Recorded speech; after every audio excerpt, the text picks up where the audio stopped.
Exceed Academy. Connect to learn. First chapter का lecture number 2 है। इसमें हम फंक्शंस की कुछ टाइप्स को डिस्कस करेंगे। तो पहले नंबर पे जो फंक्शंस हैं वो अलजेब्रिक फंक्शंस हैं, और अलजेब्रिक फंक्शंस की मज़ीद टाइप्स हैं अलग अलग। पोलिनोमियल फंक्शंस अलजेब्रिक फंक्शंस की टाइप है।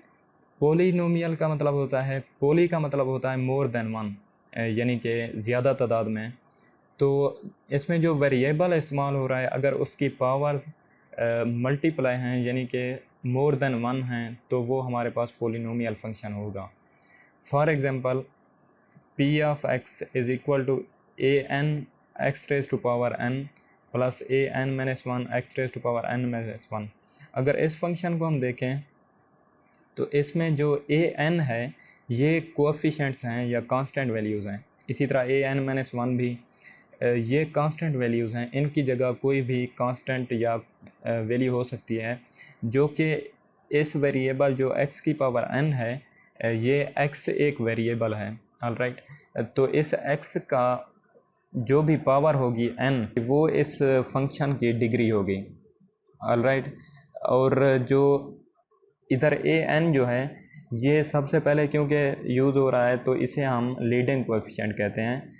फॉर एग्ज़ाम्पल, ये एक फंक्शन गिवन है 2x की power 4 minus 3x cube plus 5x minus 1। तो p ऑफ x की जो अब डिग्री इस्तेमाल हो रही है, यानी सबसे पहले जो मैक्सिमम x की पावर होगी फंक्शन के अंदर वो डिग्री होगी।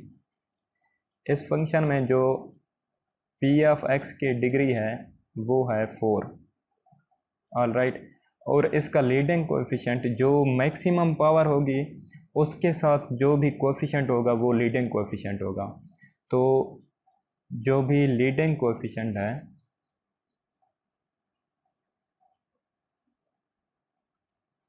वो है 2।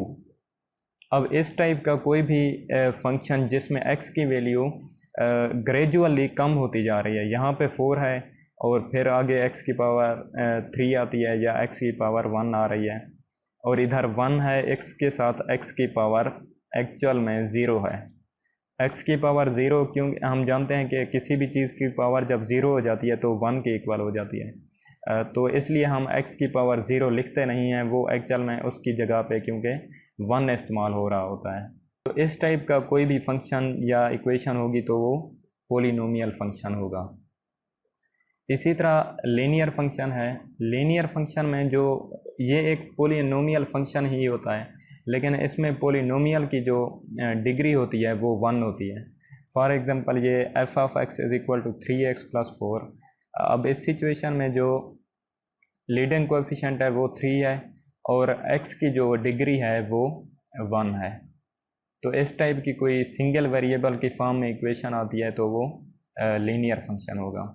इसी तरह आइडेंटिटी फंक्शन है। आइडेंटिटी फंक्शन ये है कि किसी भी फंक्शन के अंदर हम इनपुट डालें तो वही इनपुट ही उसका आउटपुट आ जाए या रेंज में आ जाए। फॉर एग्ज़ाम्पल, एक फंक्शन हमने लास्ट लेक्चर में भी देखा था, f of x is equal to x. अब इधर x की हम जो भी वैल्यू डालेंगे एफ ऑफ एक्स की जगह, तो उसका आंसर हमारे पास x ही आएगा। ऑलराइट, यानी जो डोमेन में डालेंगे वही रेंज में भी उसकी वैल्यू आएगी। इसका मतलब ये है कि जो एफ ऑफ एक्स है वो एक आइडेंटिटी फंक्शन है। इसकी डोमेन और रेंज जो होती है वो x जो भी सेट जिससे हम डोमेन डाल रहे हैं वही सेट ही हमारा रेंज में आएगा, यानी वही सेट डोमेन भी होगी और वही सेट रेंज भी होगी उस फंक्शन की।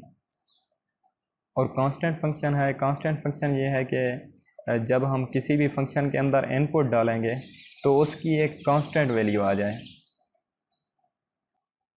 फॉर एग्ज़ाम्पल, एक फंक्शन है f of x is equal to 9। अब चाहे हम x की जो भी वैल्यू इधर डालें लेकिन वो हमेशा कांस्टेंट 9 ही आएगी, यानी एक कांस्टेंट वैल्यू ही रहेगी। इसी तरह रेशनल फंक्शन को r ऑफ x से शो करते हैं। ये ऐसा फंक्शन होता है जिसे हम p of x divided by q over x की फॉर्म में लिख सकें। जिसमें p of x and q of x हमारे पास पोलिनोमियल्स होंगे और q ऑफ x 0 के इक्वल नहीं होना चाहिए, क्योंकि अगर ये 0 के इक्वल होगा तो ये फंक्शन अनडिफाइंड हो जाएगा। ऑलराइट, तो इसका मतलब ये फंक्शन ही नहीं रहेगा।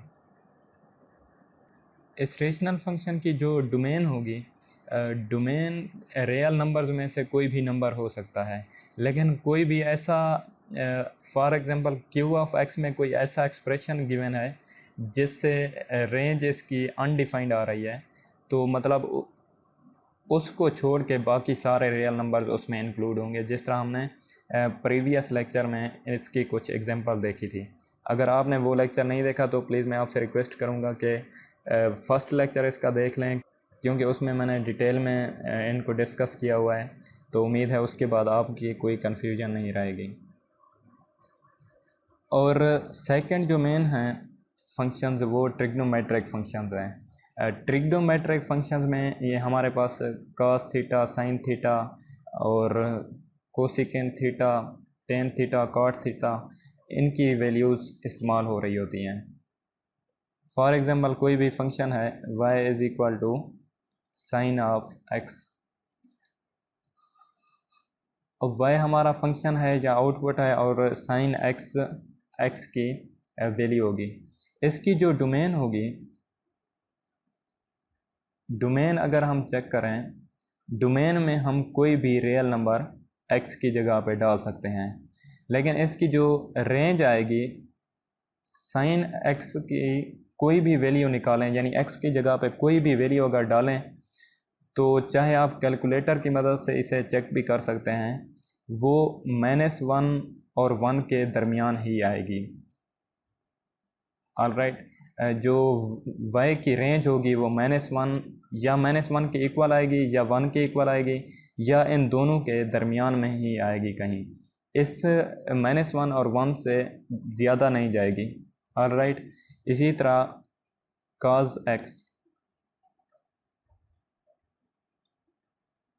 इसकी भी डोमेन रियल नंबर्स ही होते हैं और इसकी जो रेंज होती है वो भी सेम एज साइन थीटा या साइन x, इसकी रेंज भी -1 और 1 के दरमियान आएगी। अलबत्ता जो टेन x है,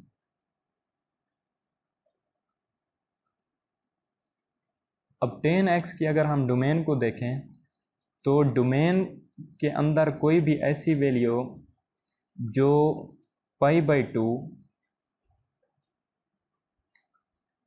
टू का ऑड मल्टीपल हो, यानी n+1,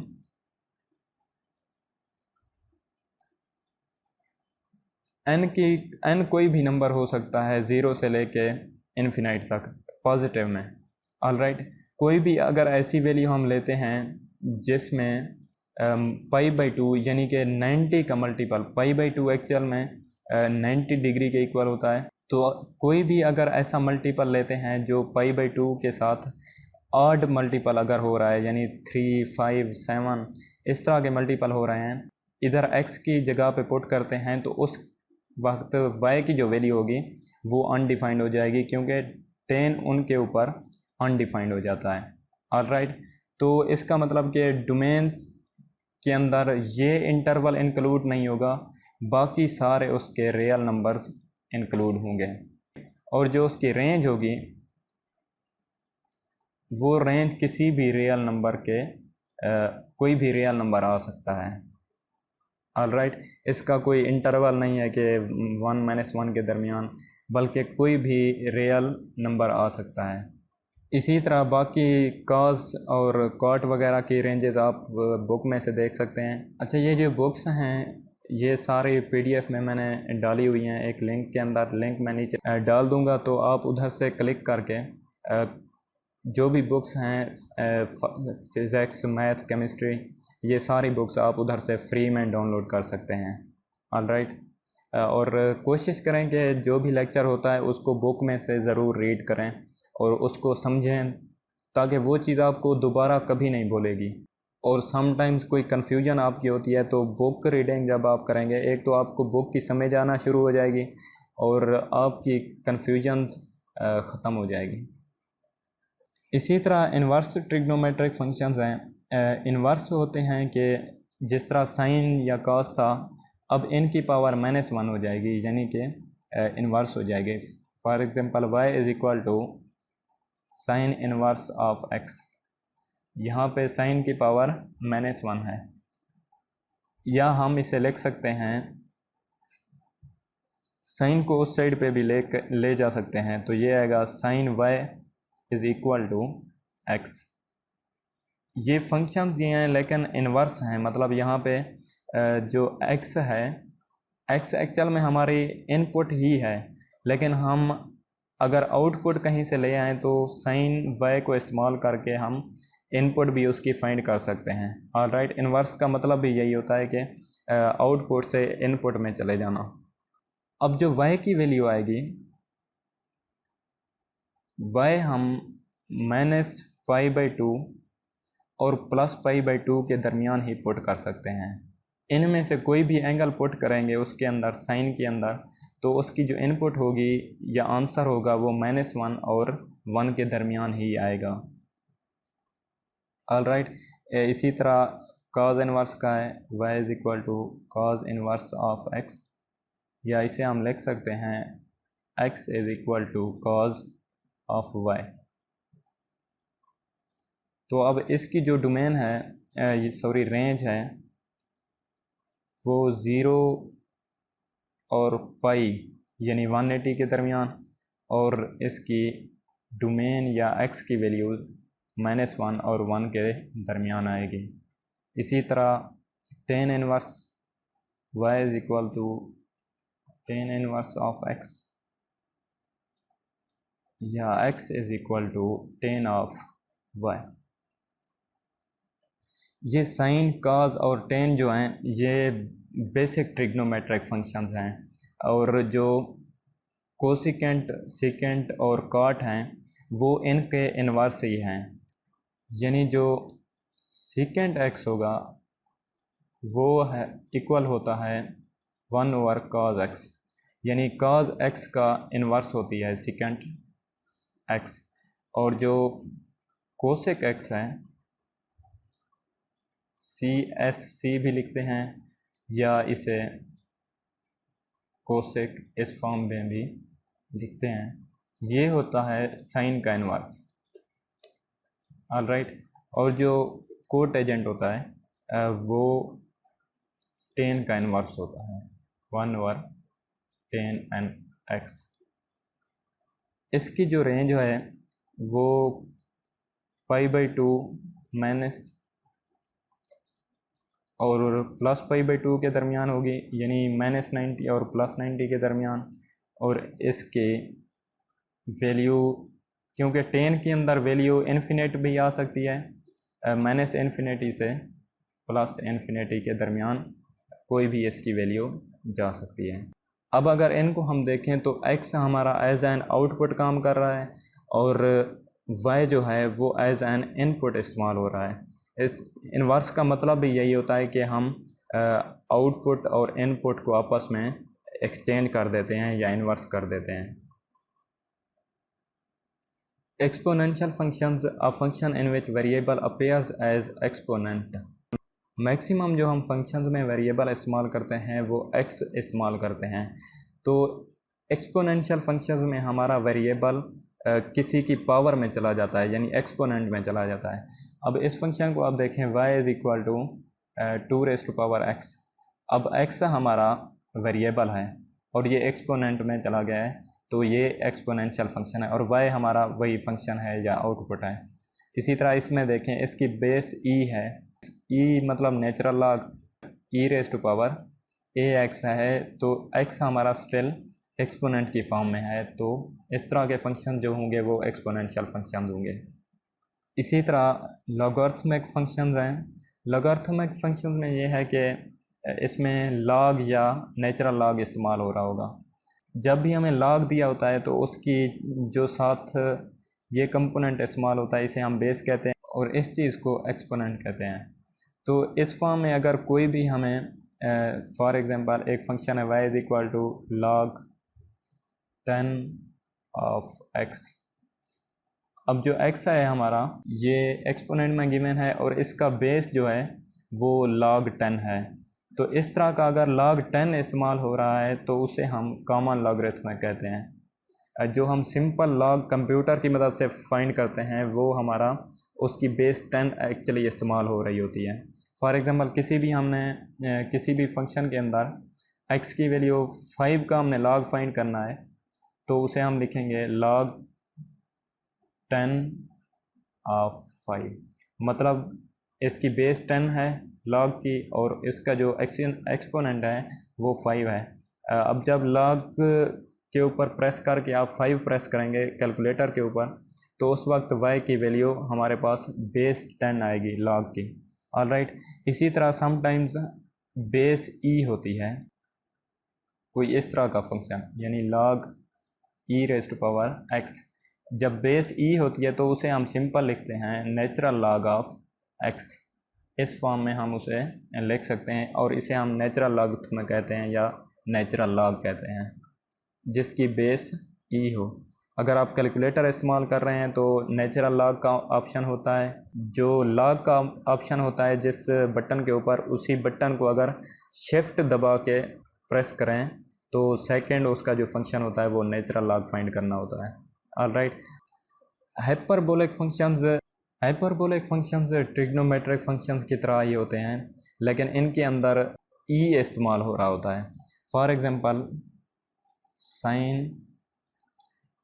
साइन हाइपरबोलिक है तो साइन h ऑफ x हम इसे इस तरह लिखेंगे और इसकी जो वैल्यू होती है वो होती है half of e raise to power x minus e raise to power minus x।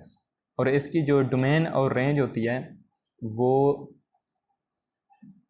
Real numbers होते हैं, यानी डोमेन भी रियल नंबर्स और रेंज भी रियल नंबर्स, यानी कोई भी वैल्यू हम इंसर्ट कर सकते हैं और कोई भी रेंज की फॉर्म में वैल्यू आ सकती है। इसी तरह cos hyperbolic x is equal to half into e raise to power x, इनके दरमियान इधर प्लस आ जाता है और e raise to power minus x, और इनकी जो डोमेन है वो रियल नंबर्स है लेकिन इनकी जो रेंज होगी वो पॉजिटिव में आएगी, यानी ज़ीरो से ग्रेटर होगी और पॉजिटिव इन्फिनिटी तक होगी। मतलब ज़ीरो या ज़ीरो से लेस कभी नहीं आएगी। तो हम इसे अगर रेंज को लिखें तो इस तरह लिख सकते हैं कि 1 से स्टार्ट होगी और ये पॉजिटिव इन्फिनिटी तक जाएगी और ये इस साइड पे ओपन इंटरवल होगा। इन बेसिक हाइपरबोलिक फंक्शंस को इस्तेमाल करते हुए बाकी सारे हाइपरबोलिक फंक्शंस भी आप खुद से फाइंड कर सकते हैं। टेन हाइपरबोलिक को हम फाइंड करते हैं।